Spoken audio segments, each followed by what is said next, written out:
Kita ingat tuan-tuan pada minggu lepas. Ya, pada minggu lepas kita belajar satu topik terkait dengan alif nun. Kan? Ya. Pada minggu lepas kita belajar satu topik terkait dengan alif nun. Alif nun tuan-tuan. Sekejap.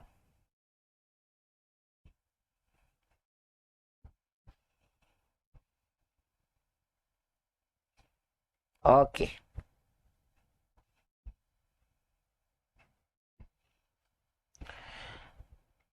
Kita dah belajar tentang alif nun. Rupanya alif nun dalam Al-Quran ini tuan-tuan, dia ada 4 sebutan.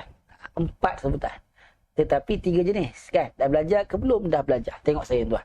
Ini topik ulangan kita untuk pagi ni. Baik.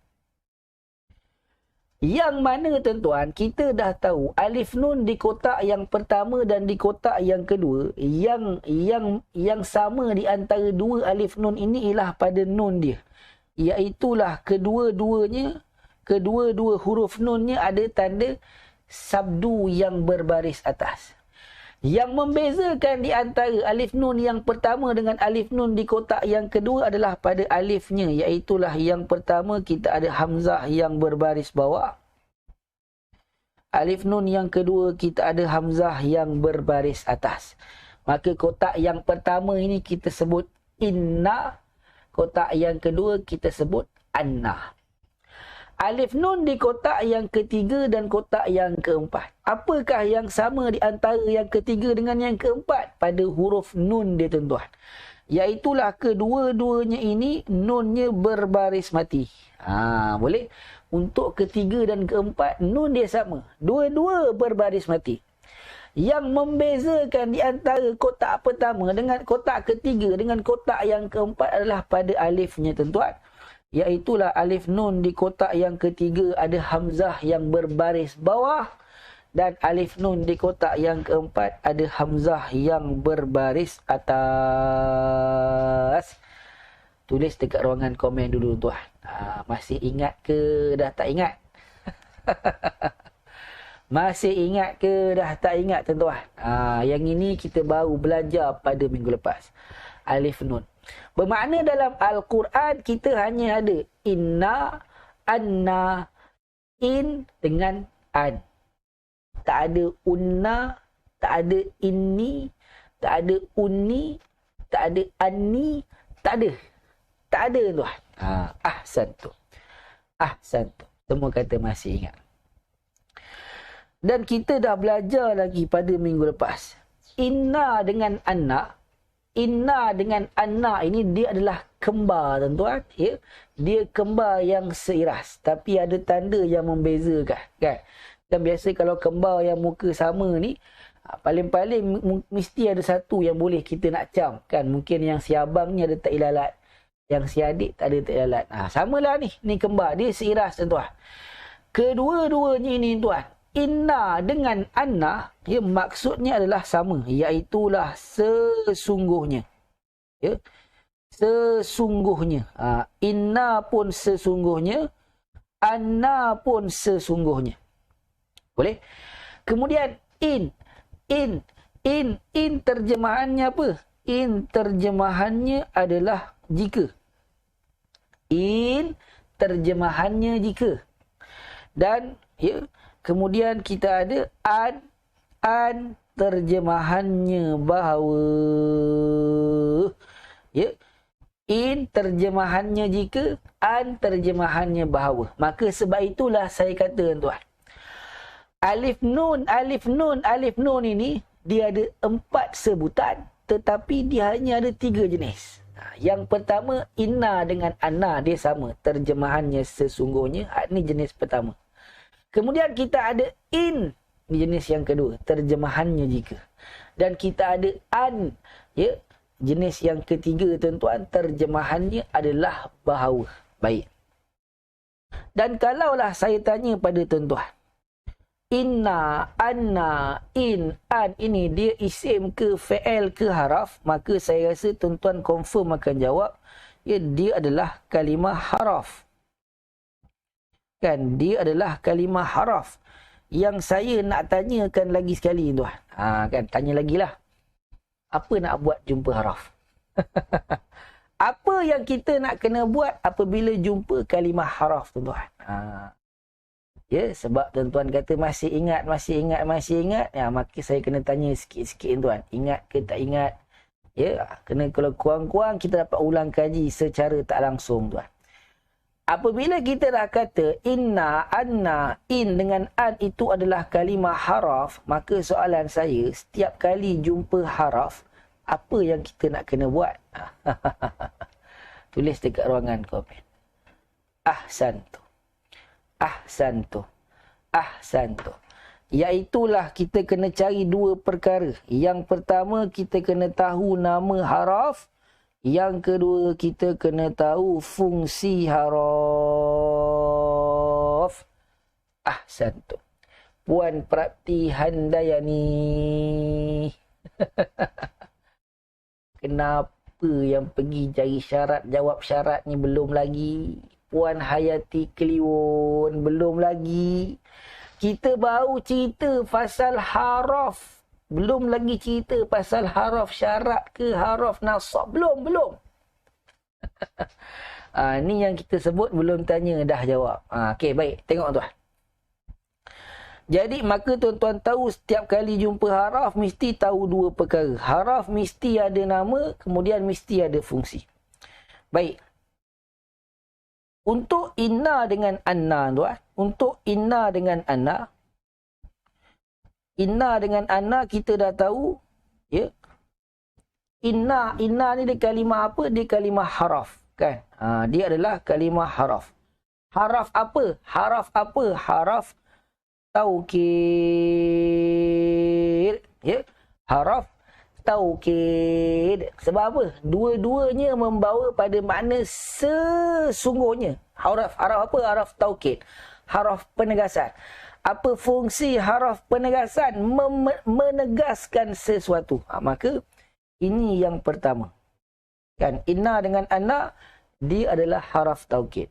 Dan kita dah tahu juga tuan-tuan. Kita dah tahu juga inna dengan anna ini, selain daripada haraf taukid, selain daripada haraf penegasan, inna dengan anna juga tuan-tuan, dia adalah kalimah haraf yang istimewa. Ya? Selain daripada haraf taukid, inna, anna, dia juga haraf yang istimewa. Kenapa kita kata istimewa? Kerana setiap kali jumpa inna, ataupun jumpa anna, kita kena cari dua perkara tuan. Yang pertama, wajib cari subjek sampai jumpa. Yang kedua, wajib cari predikat sampai jumpa tuan. Kan? Kenapa dia istimewa? Kerana setiap kali jumpa inna, jumpa anna, kita wajib cari subjek sampai jumpa. Wajib cari predikat sampai jumpa. Dan fungsi dan keistimewaan haraf inna, anna yang kedua apa dia? Iaitulah kedua-duanya tuan-tuan berfungsi untuk membaris ataskan subjek dan membaris depankan predikat. Tulis dekat ruangan komen tuan-tuan. Nampak ke tak nampak? Ya. Nampak ke tak nampak? Ni topik ulangan, maka saya tak payah nak terangkan dengan detail-detail tuan-tuan. Ya, saya hanya lalu saya tanya, faham ke tak faham? Ingat ke tak ingat? Nampak ke tak nampak kan? Nanti topik barulah saya akan betul-betul detail. Jadi ulangan-ulangan ni tak payah nak slow-slow. Kita laju. Okey, baik. Kemudian kita pergi pada in, tuan. In ini terjemahannya jika. Dan kalau saya tanya tuan-tuan, in ini dia kalimah apa? Maka tuan-tuan akan kata dia adalah kalimah haraf. Boleh? Dia adalah kalimah haraf. In terjemahannya jika, dia kalimah haraf. Haraf apa? Ya, dia adalah kalimah haraf syarab. Ya, dia adalah kalimah haraf syarat. Ya, soalan saya tuan-tuan. Soalan saya, Apa yang kita nak kena buat setiap kali jumpa haraf syarat? Tulis dekat ruangan komen. Kan? Apa yang kita nak kena buat tuan-tuan setiap kali jumpa haraf syarat? Tulis dekat ruangan komen.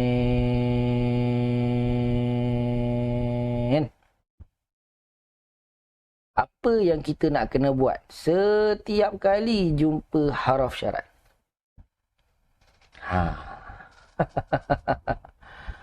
Barulah boleh jawab. Kan? Mana tadi? Puan Hayati Kliwon, Puan Parapti Handayani. Yang ini barulah jawapan yang betul. Apa yang kita nak kena buat setiap kali jumpa haraf syarat, haraf syarat, haraf syarat? Aywa, ahsantum. Ya, ahsantum. Yang kita nak kena buat tuan-tuan, setiap kali jumpa haraf syarat, kita kena cari yang pertama, cari syarat dulu. Kan? Yang pertama kita kena cari syarat dulu tuan. Bila dah jumpa syarat, barulah yang kedua kita cari jawab syarat. Ya. Yang pertama ingat kita kena cari syarat dulu tuan. Kemudian barulah cari yang kedua, iaitulah cari jawab syarat. Baik. Selesai untuk in ataupun haraf syarat tuan. Boleh? Seterusnya kita pergi pada an. An ini tuan-tuan terjemahannya apa? An ini terjemahannya ialah bahawa. Dan kita dah tahu an ini tuan-tuan, kita dah belajar sebelum ni dan kita dah belajar juga pada minggu lepas bahawa an ini tuan-tuan dia adalah haraf apa? Dia adalah haraf nasab. Dia adalah haraf nasab. Apa dia haraf nasab? Haraf nasab, haraf nasab ni tuan. Haraf nasab ialah haraf baris atas. Kan? Sebut haraf nasab, dia adalah haraf baris atas. Apa fungsi haraf nasab? Apa fungsi haraf baris atas? Fungsinya ialah membaris ataskan. Ya. Fungsinya ialah membaris ataskan fi'il mudhari' selepasnya. Ya. Haraf nasab ataupun haraf baris atas, fungsinya adalah membaris ataskan. Membaris ataskan fi'il mudhari' selepasnya. Boleh? Itu fungsi haraf baris atas. Kan? Dan kita dah tahu sebagai contoh. Fi'il mudhari' dia mestilah berbaris depan. Itu kita dah tahu. Saya selalu ulang tuan. Yaqumu, yanzuru, yasma'u, yatakallamu, yatakallamu, yatafakkaru, ya'kulu, yashrabu. Semua baris depan. Tetapi kalaulah fi'il mudhari' itu sebelumnya ada an, maka pada waktu itu tuan-tuan, ya, pada waktu itu fi'il mudhari' kita bukan lagi baca dengan baris depan, tapi kita kena baca dengan fi'il mudhari' itu kita kena baca dengan baris atas. Dia akan jadi an yajlisa. An yajlisa. Kenapa kita pergi baca baris atas sedangkan patutnya fi'il mudhari' baris depan? Kerana dia terletak selepas an. Siapa dia an ini? Dia adalah haraf baris atas. Apa fungsi haraf baris atas? Membaris ataskan fi'il mudhari' selepasnya. Tulis dekat ruangan komen tuan-tuan. Senang ke susah? Ya, tulis dekat ruangan komen dulu tuan-tuan. Senang ke susah? Ya. Ini topik yang kita dah belajar pada minggu lepas. Dan sebenarnya inna, anna, an dengan in ni kita dah belajar sebelum ni lagi. Cuma pada minggu lepas, ya, saya kira sebagai tajuk baru yang ulangan kan. Sebab kita dah belajar dah. Inna dah belajar, in dah belajar, an. Cuma saya rangkumkan dalam satu topik tuan-tuan supaya tuan-tuan tahu. Ya. Ahsantum. Ahsantum. Ahsantum. Semua kata senang. Sebabkan tuan-tuan kata senang, maka saya nak bagi latihan. Ya. Saya nak bagi latihan pada tuan-tuan. Boleh? Baik. Tengok dulu tuan. Jangan buat apa-apa dulu.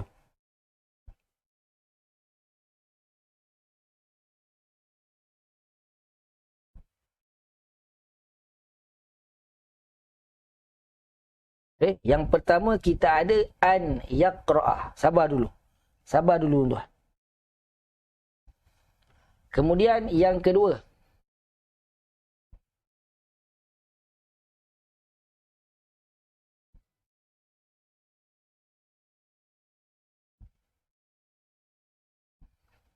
Inna Muhammada alimun.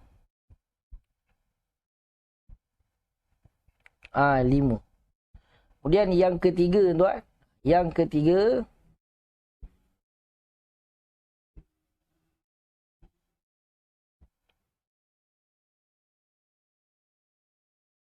In ta'kul.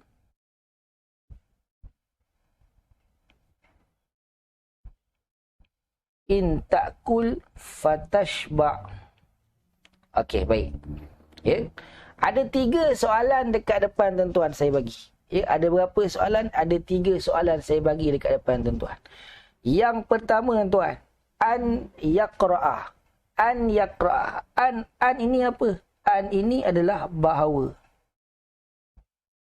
Yaqra'ah apa dia? Dia baca.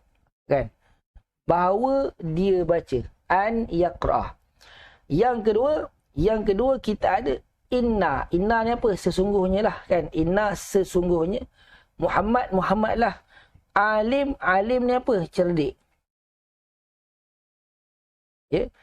Yang ketiga kita ada in ta'kul fatashba. In ini apa? In ini jika. Jika engkau makan. Ta'kul ni engkau makan. Fa nescaya tashba, engkau kenyang kan. In ta'kul fatashba, jika engkau makan nescaya engkau kenyang. Okey, baik. Tengok tuan. Apa yang saya nak tuan-tuan buat? Tengok dulu. Ya, apa yang saya nak tuan-tuan buat? Saya nak tuan-tuan yang pertama mestilah jawab sekaligus.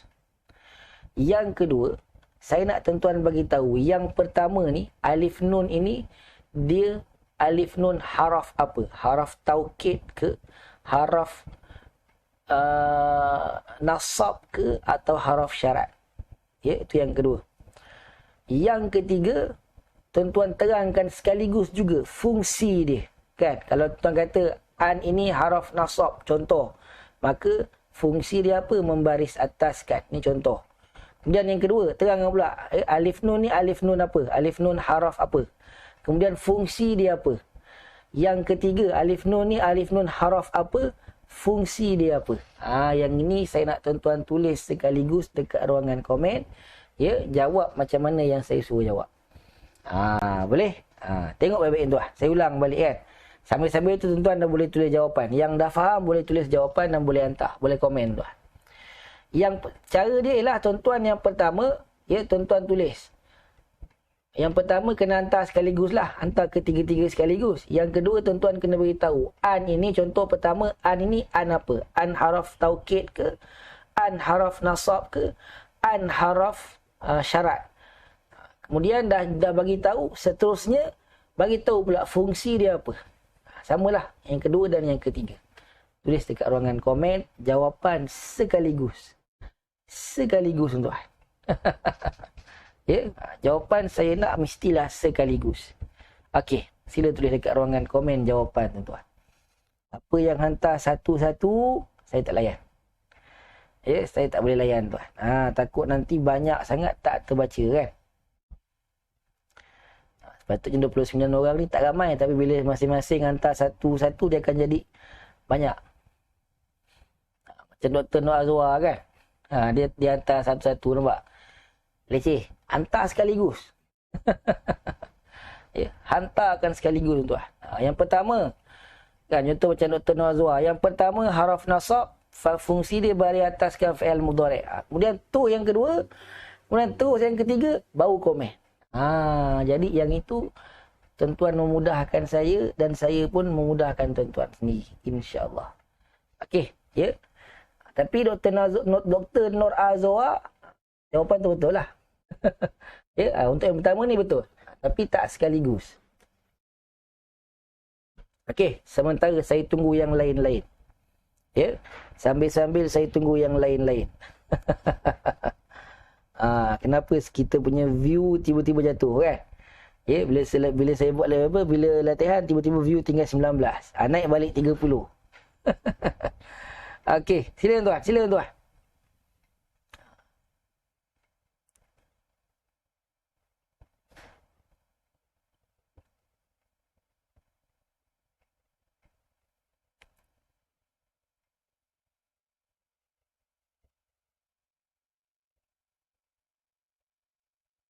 Okey, saya menunggu jawapan yang lain-lain.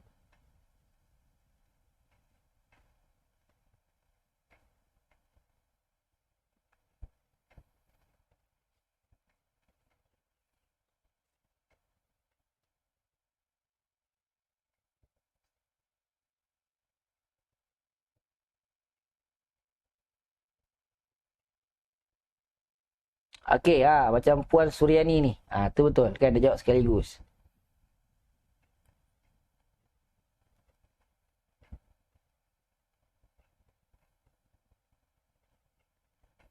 Okey, Puan Suryani. Terbaik.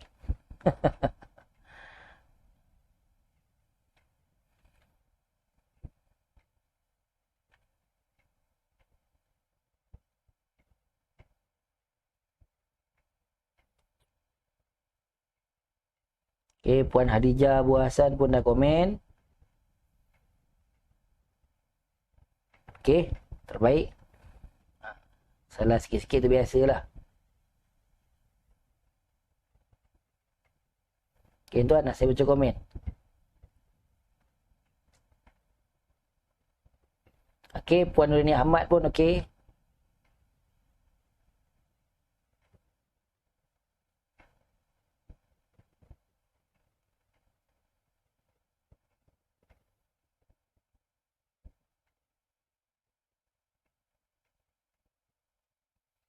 Okey. Terbaik. Okey, terbaik tuan. Yang masih menjawab, teruskan jawab. Yang saya maaf tuan, yang pertama. Okey, yang pertama. Yang pertama kita ada alif nun kan, yang kita baca dengan an. An yaqra'. Baik. Yang pertama tuan, alif nun ini dia alif nun haraf apa? Yang pertama dia adalah haraf nasab. Ya. Haraf nasab. Itu yang pertama. Ini betul lah. Dan apa fungsi alif nun? Apa fungsi haraf nasab? Fungsinya ialah membaris ataskan fi'il mudhari' selepasnya. Siapa yang jawab betul? Terbaik. Yang kedua, kita ada alif nun yang kita sebut sebagai inna, terjemahannya sesungguhnya. Maka jawapan dia apa? Ya.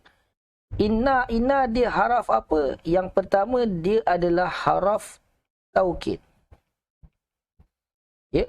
Dan yang kedua dia juga adalah haraf istimewa tuan. Boleh? Dia haraf taukid dan juga haraf istimewa. Apa fungsi dia? Fungsi dia inna ni menegaskan sesuatu, nak bagi tahu memang Muhammad itu cerdik. Yang kedua, dia juga haraf istimewa kerana apa? Kerana setiap kali jumpa inna, kita kena cari subjek, cari predikat. Mana subjek kita? Subjek kita adalah Muhammad. Mana predikat kita? Predikat kita adalah alim. Tu fungsi, tu keistimewaan haraf istimewa, fungsi inna. Dan yang kedua, kita tahu inna juga dia berfungsi untuk membaris ataskan subjek.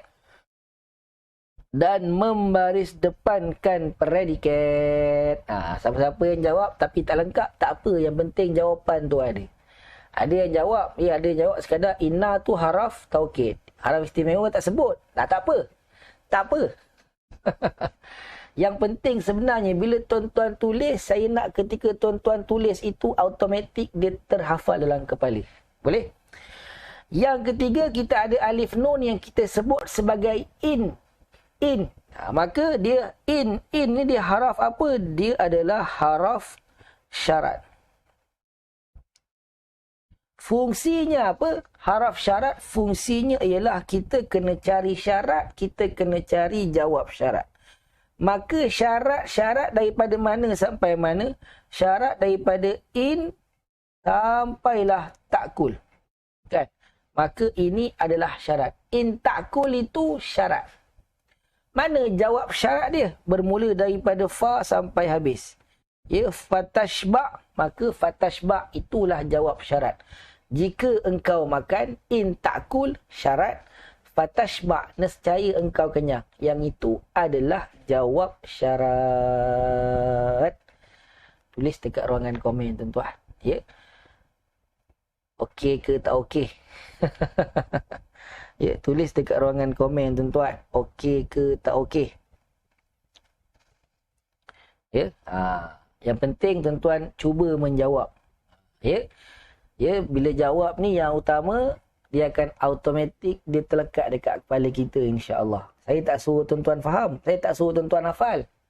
Ya, tapi saya akan pastikan secara tak langsung sedikit sebanyak tuan-tuan terhafal. Tuan-tuan tak payah nak luangkan masa duduk dekat dalam bilik seseorang pegang buku hafal, tak payah. Jangan penat-penatkan diri tuan-tuan. Tuan-tuan hanya follow saya, insya-Allah. Sedikit sebanyak. Tak dapat banyak, dapat sikit pun alhamdulillah. Ada juga yang masuk dalam kepala kita, tuan. Okey. Ahsantu. Seterusnya, semua kata okey, terbaik. Terbaik. Seterusnya, kita nak ulang kaji lagi. Ada lagi topik yang kita belajar pada minggu lepas. Iaitulah topik yang kita namakan sebagai